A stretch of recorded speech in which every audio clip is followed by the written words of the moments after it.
راز جدایی کریس رونالدو از رئال مادرید.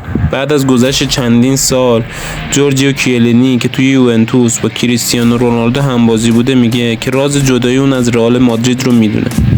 جدایی کریس رونالدو از رئال مادرید بعد از سالها درخشش استثنایی برای سفیدپوشای مادریدی یکی از اتفاقات بزرگ دنیای فوتبال بوده، در حالی که خیلی از رئالی‌ها باورشون نمیشد که رونالدو رو با پیراهن تیم دیگه‌ای ببینن. CR7 با اونا خداحافظی کرد و به تورین رفت تا پیراهن تیم یوونتوس رو بپوشه.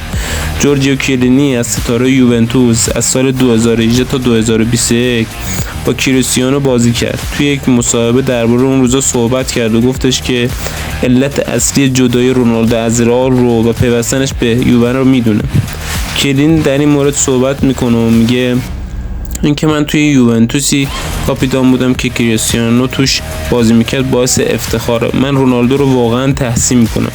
توی سالهایی که یووه بودیم هیچ نکته منفی از اون ندیدم. کریستیانو با بقیه فرق داره و کاملا خاصه، اما با این حال زمانی که تیم یا هم تیمی‌ها به اون نیاز دارن هیچ وقت نه نمیگه و خودشو کنار نمیکشه، حتی توی غذاخوری باشگاه. کیلینی درباره جدایی کریس رونالدو از رئال گفتش کریستیانو به عنوان یه ابرستاره یه رویه خاص داره. اون برای همه احترام قائله، ولی غرور عجیب و غریبی داره که میشه بهش گفت عزت نفس. رونالدو میخواست دنیا رو تکون بده و دلیل اینکه از رئال جدا شد این بود که میخواست به همه ثابت کنه که از رئال مادرید قوی‌تره و به خاطر رئال مادرید نیست که چنین ستاره بزرگی شده.